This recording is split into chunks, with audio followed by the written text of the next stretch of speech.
What is the probability that, first number में है the birthdays of 12 people will fall in different calendar months, assume equal probability for the 12 months. Second number में the birthdays for 6 people will fall in exactly 2 calendar months. तो first number question को सबसे पहले समझते हैं। हमको probability चाहिए इन दोनों का, किन दोनों का, जो फर्स्ट नंबर में दिया गया है उसका और सेकंड नंबर में जो है उसका। ठीक है, तो फर्स्ट नंबर सबसे पहले समझते हैं क्वेश्चन क्या कह रहा है, किस चीज़ का प्रोबेबिलिटी बताना है। देखिए यह कह रहा है द बर्थडेज ऑफ 12 पीपल, मतलब 12 लोग हैं और उनका जो बर्थडे है, ठीक है, वो अलग अलग मतलब डिफरेंट कैलेंडर मंथ्स में पड़े, अलग अलग मंथ में पड़े, इसकी क्या प्रोबेबिलिटी है ये बतानी है। ठीक है, प्रॉब्लम आया आपको समझ। 12 लोगों का जो जन्मदिन हो वह अलग अलग महीने में हो, इसका क्या प्रोबेबिलिटी है। अब देखिए लोग कितने हैं, 12, मंथ्स कितने होते हैं आपको पता है, 12, तो हर पर्सन का अलग अलग मंथ में हो। जैसे एक पर्सन का अगर जनवरी में हो जा रहा है डेट ऑफ बर्थ, ठीक है, या बर्थडे कहिए आप, तो दूसरे का जनवरी को छोड़कर मार्च हो या अप्रैल हो, मई हो या जून हो या जुलाई हो या अगस्त हो या सितंबर हो या अक्टूबर हो या नवंबर हो या दिसंबर हो, कोई भी हो सकता है। ठीक है, अब जैसे सपोज कर लीजिए दूसरे का मार्च हो गया, ठीक है, तो तीसरे पर्सन का जो बर्थडे हो वो जनवरी और मार्च को छोड़कर कुछ भी हो, कुछ भी हो मतलब जितने मंथ्स होते हैं उसी में लेना है आपको। जैसे फरवरी हो जाए, अप्रैल हो जाए, मई हो जाए, जून हो जाए, जुलाई हो जाए, अगस्त हो जाए, सितंबर हो जाए, ठीक है, इस तरह से अप टू दिसंबर, उसमें से कोई हो जाए। तो आपको समझ आ गया प्रॉब्लम क्या कह रहा है, हर पर्सन का जो जन्मदिन हो वह अलग अलग महीने में पड़े, इसी की प्रोबेबिलिटी बतानी है आपको। अब सेकंड नंबर प्रॉब्लम पे चलते हैं थोड़ा।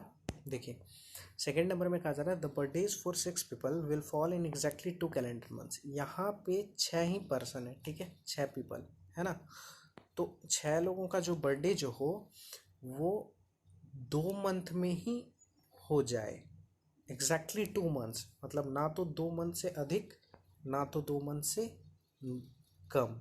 ठीक है, तो इसका क्या मतलब हुआ, देखिए 6 पर्सन है तो उसमें कह रहा है कि 6 लोगों का जो बर्थडे हो वो किसी 2 मंथ में ही हो जाए, मतलब किसी तीसरे मंथ में ना आए।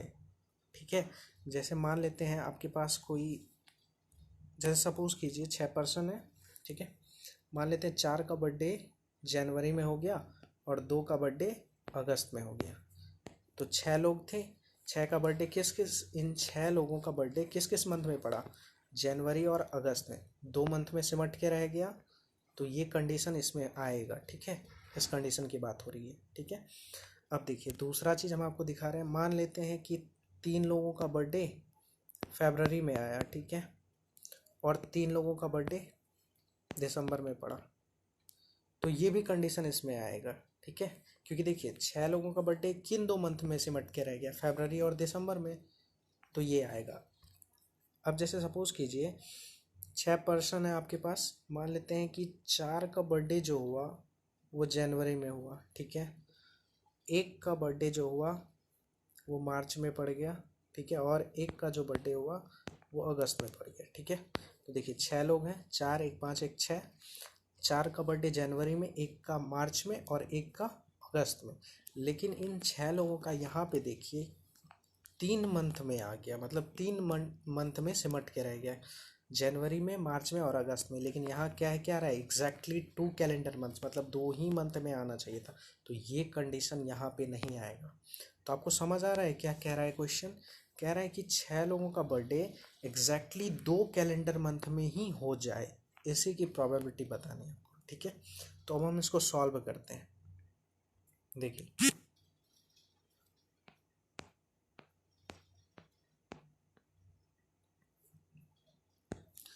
देखिए सॉल्यूशन देखिए फर्स्ट नंबर का, since birthday of 1 people can fall in any month in 12 months. देखिए अगर कोई एक पर्सन है, मान लेते हैं, ठीक है, ये कोई एक पर्सन है, इसका बर्थडे 12 मंथ में ही किसी एक मंथ में हो सकता है ना, जो 12 मंथ होते हैं कौन कौन से, जनवरी फरवरी मार्च अप्रैल मई जून जुलाई अगस्त अप टू दिसंबर। ठीक है, तो इन्हीं 12 मंथ्स में किसी एक मंथ में हो सकता है इस पर्टिकुलर पर्सन का birthday.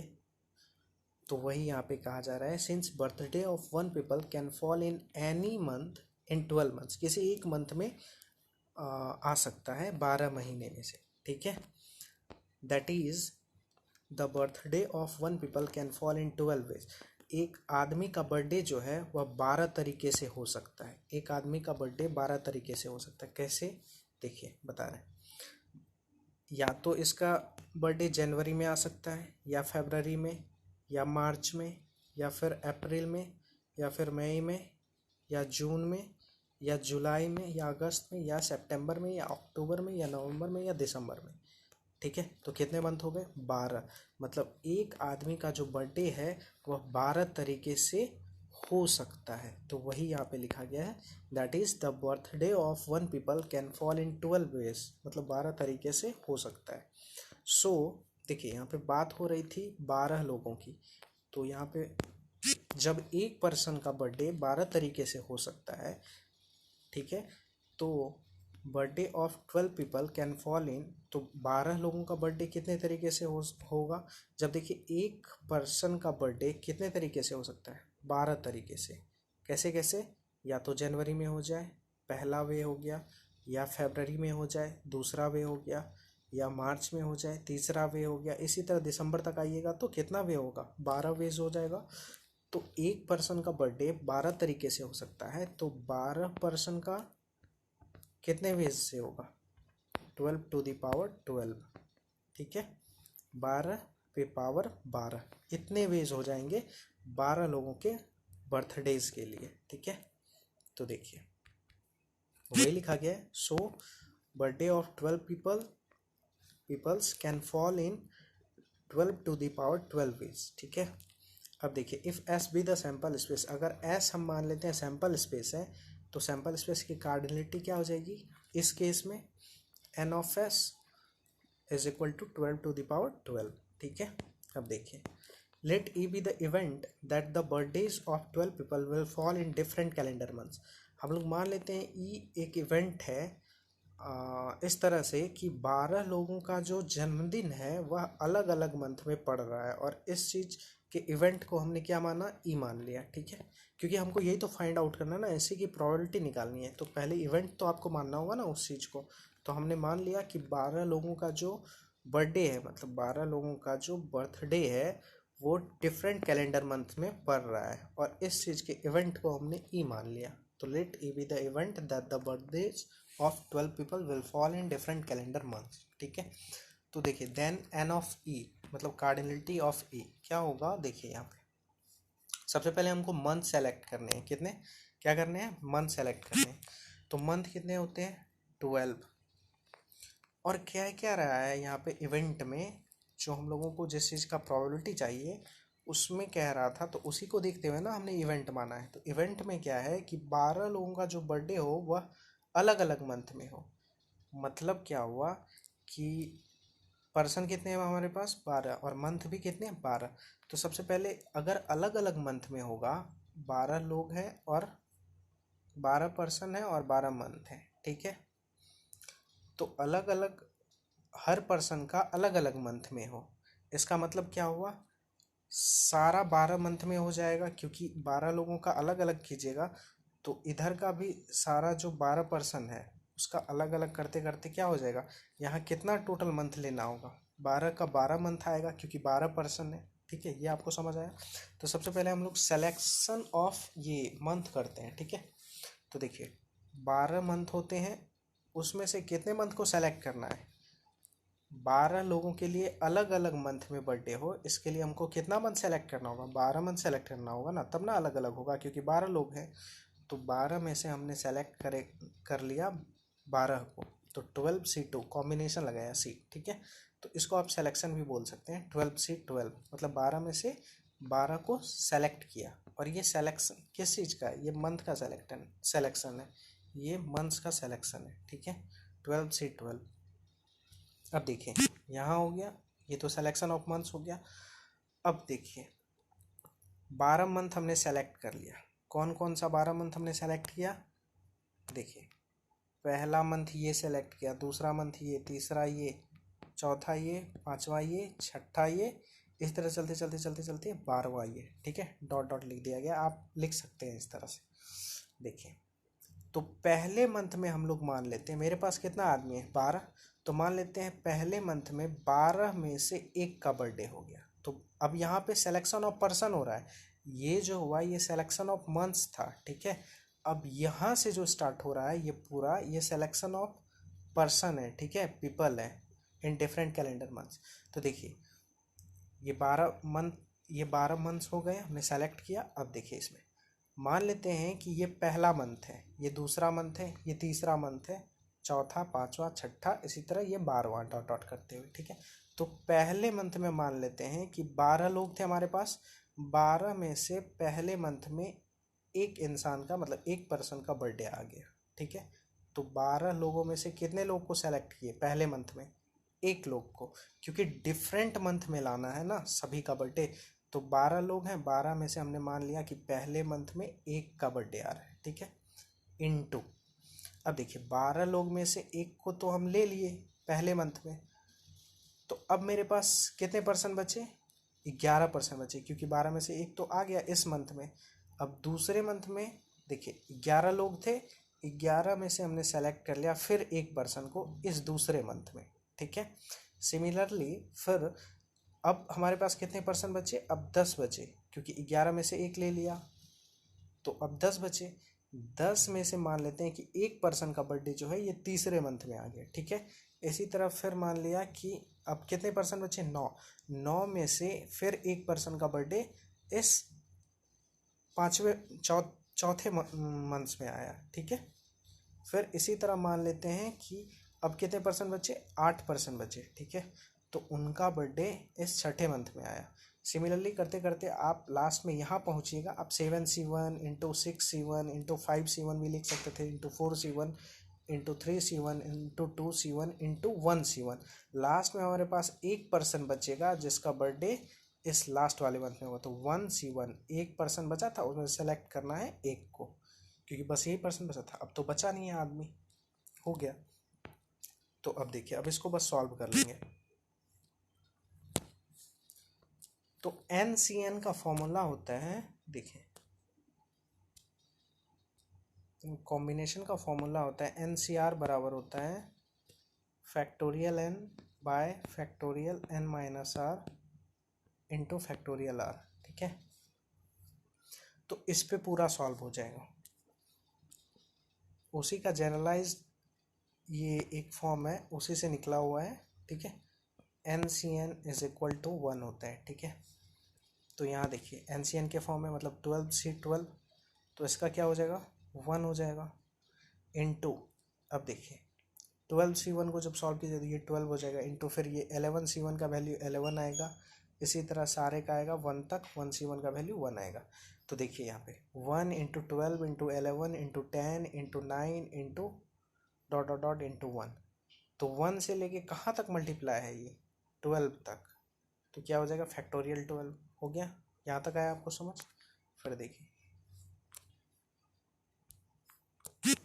Hair probability of E, मतलब इस इवेंट की प्रोबेबिलिटी क्या हो जाएगी, जो इवेंट हमने माना था, क्योंकि इसी की तो प्रोबेबिलिटी हमको चाहिए, तो probability of E is equal to NE by NS, ये तो फॉर्मूले से होता है। ठीक है, डेफिनेशन से प्रोबेबिलिटी के, तो NE का वैल्यू लिखेंगे यहाँ फैक्टोरियल 12 बाय NS का वैल्यू हम लोगों ने स्टार्टिंग में निकाल के रखा है, NS is equal to 12 to the power 12, तो यहाँ क्या हो जाएगा 12 टू द पावर 12। ये हो गया फर्स्ट नंबर का सॉल्यूशन। ठीक है, अब सेकेंड नंबर पे चलते हैं।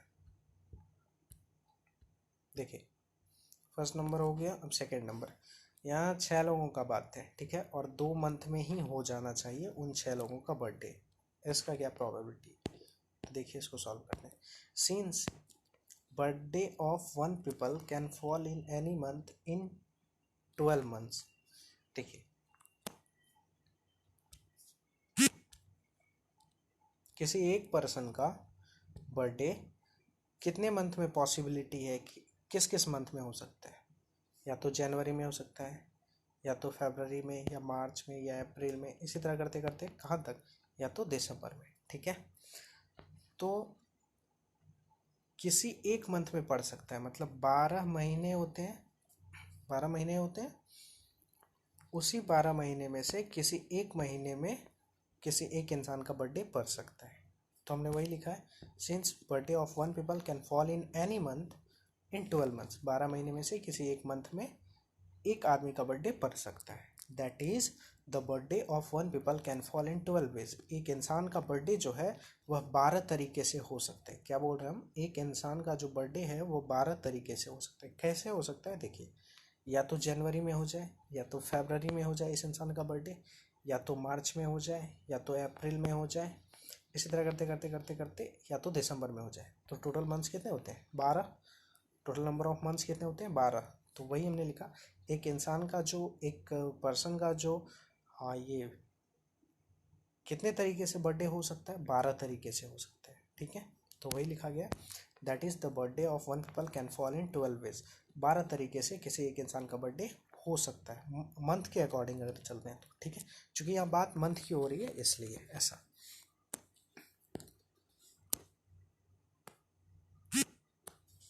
तो देखिए, सो जब एक इंसान का बर्थडे 12 तरीके से हो सकता है, तो birthdays of 6 people can fall in 12 to the power 6 veg.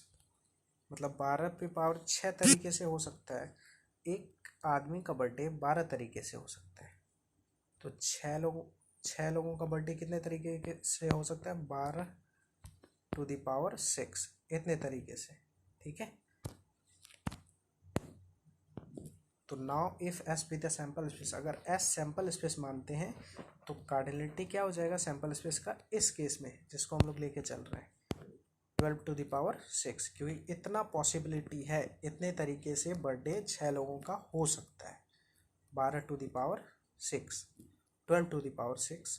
ठीक है, अब देखिए, let E be the event that the birthdays of 6 people will fall in exactly 2 calendar months. हम लोग मान लेते हैं कि 6 लोगों का जो बर्थडे है वो एग्जैक्टली किसी 2 मंथ में पड़ रहा है, और इस चीज़ के इवेंट को हमने ई मान लिया, क्योंकि इसकी हमको प्रोबेबिलिटी चाहिए तो पहले एक इवेंट मानना होगा जो कि इस चीज़ को डिनोट करे। तो हमने मान लिया ये एक इवेंट है इस प्रकार से कि 6 लोगों का जो बर्थडे जो पड़ रहा है वो एग्जैक्टली 2 कैलेंडर मंथ में पड़ रहा है। ठीक है, तो अब देखिए, देन एन ऑफ ई, मतलब cardinality of the event E is equal to, सबसे पहले हमको यहाँ पे सेलेक्ट करना है मंथ। पिछले केस में भी देख चुके हैं आप, फर्स्ट नंबर में सबसे पहले सिलेक्शन ऑफ मंथ्स करेंगे, उसके बाद सिलेक्शन ऑफ पर्सन करेंगे, किस किस तरीके से होगा। तो सिलेक्शन ऑफ मंथ्स कितने होते हैं, 12। और हमको क्या कह रहा है ना कि 6 लोगों का बर्थडे एग्जैक्टली 2 कैलेंडर मंथ में होना चाहिए, मतलब 2 मंथ में होना चाहिए। 6 लोगों का बर्थडे 2 मंथ में हो जाना चाहिए। मतलब सेलेक्ट कितने मंथ को करना है, 2 को, और टोटल नंबर ऑफ मंथ्स कितने होते हैं, 12। सेलेक्ट कितने को करना है, 2 को, तो 12C2, मतलब 12 मंथ में से हमने किसी 2 मंथ को सेलेक्ट कर लिया। यहाँ सी मतलब कॉम्बिनेशन, ठीक है, आप सेलेक्शन की तरह समझ सकते हैं। तो 12 में से हमने कितने मंथ को सेलेक्ट किया, 2 मंथ को। ये is equal to n of is equal to 12C2, मतलब 12 में से 2 मंथ को हमने सेलेक्ट किया। ये यहाँ ये क्या है, यहाँ पे ये है सेलेक्शन ऑफ मंथ, क्या है, सेलेक्शन ऑफ मंथ। ठीक है, अब देखिए यहाँ से जो स्टार्ट होगा, यहाँ से पर्सन का सिलेक्शन करेंगे, किस तरह से होगा। ठीक है, तो सिलेक्शन ऑफ मंथ आप समझ गए पहले, अब इनटू, ठीक है, ब्रैकेट लेंगे।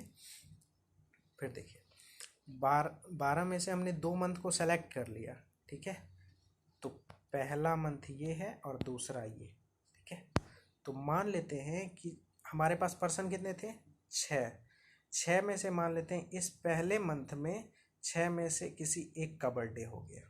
ठीक है, इनटू, अब 6 में से एक का बर्थडे हो गया इस मंथ में, तो अब पर्सन कितने बचे, 5 बच गए।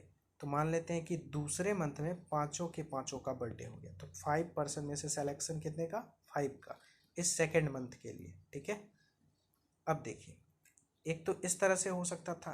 अब दूसरा तरीका क्या है, जब और का चीज़ आता है और कंडीशन लगता है तो प्लस होता है, आपको पता है। एक तो इस तरह से वो कंडीशन फुलफिल हो रहा है कि 6 में से एक लोगों का बर्थडे पहले मंथ में हो जाए और बाकी 5 का दूसरे मंथ में हो जाए। या तो ये हो सकता है कि 6 में से 2 का बर्थडे पहले मंथ में हो जाए और बाकी चारों का दूसरे मंथ में हो जाए। तो जब और का कंडीशन आता है तो प्लस लेके चलते हैं, तो प्लस लेंगे। अब देखिए 6 पर्सन थे, 6 में से मान लेते हैं कि पहले मंथ में 2 का बर्थडे आ गया, तो अब हमारे पास कितना पर्सन बचा, 2 का तो बर्थडे आ गया पहले मंथ में, सेलेक्ट कर लिया हमने। तो अब पर्सन बचे 4, तो मान लेते चारों के चारों का बर्थडे अब दूसरे मंथ में पड़ गया, हो गया। या तो कंडीशन ये हो सकता है कि 6 में से 3 का बर्थडे पहले मंथ में आ जाए और बाकी 3 का दूसरे मंथ में, तो और का कंडीशन आया तो प्लस हमने लिया।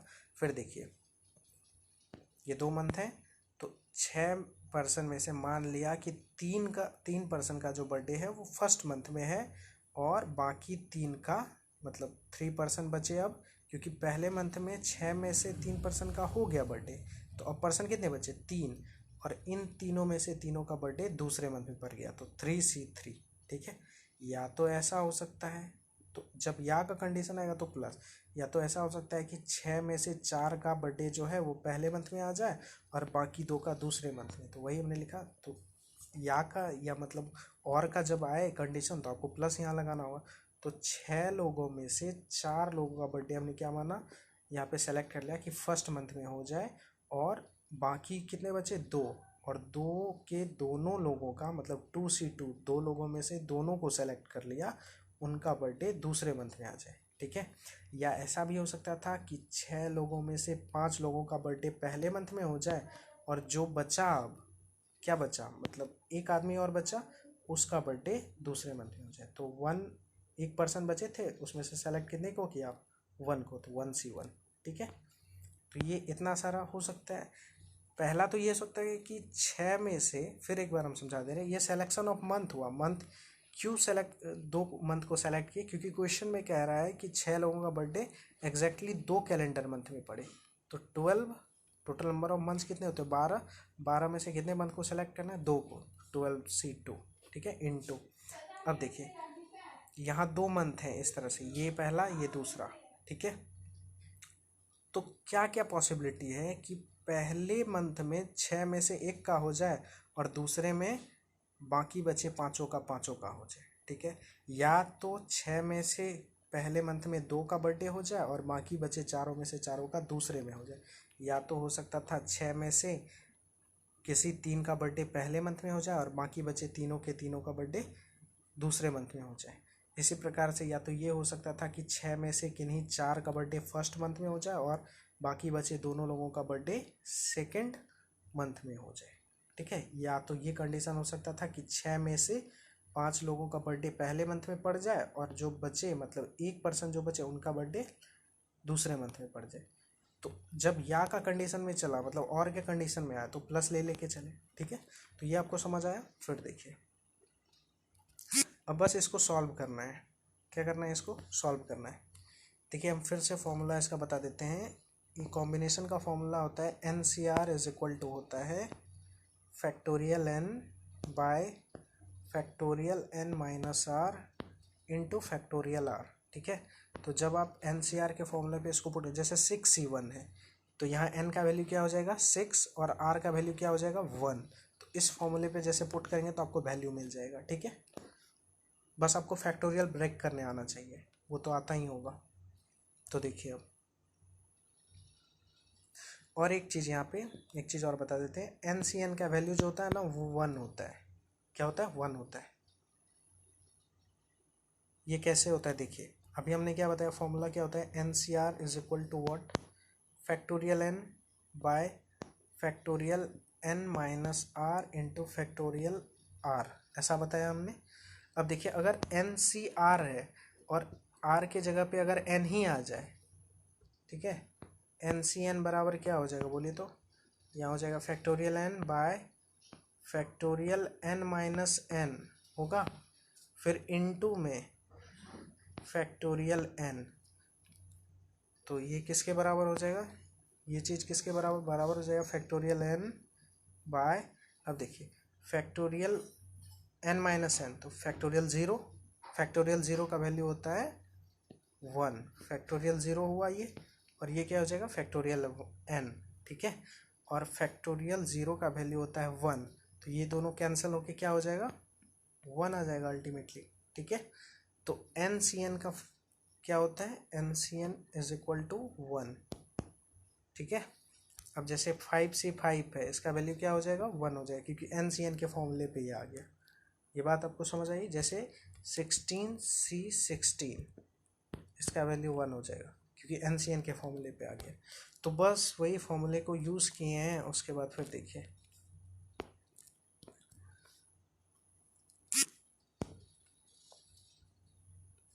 ये 12C2 इसको रखा इंटू 6C1 लिखा।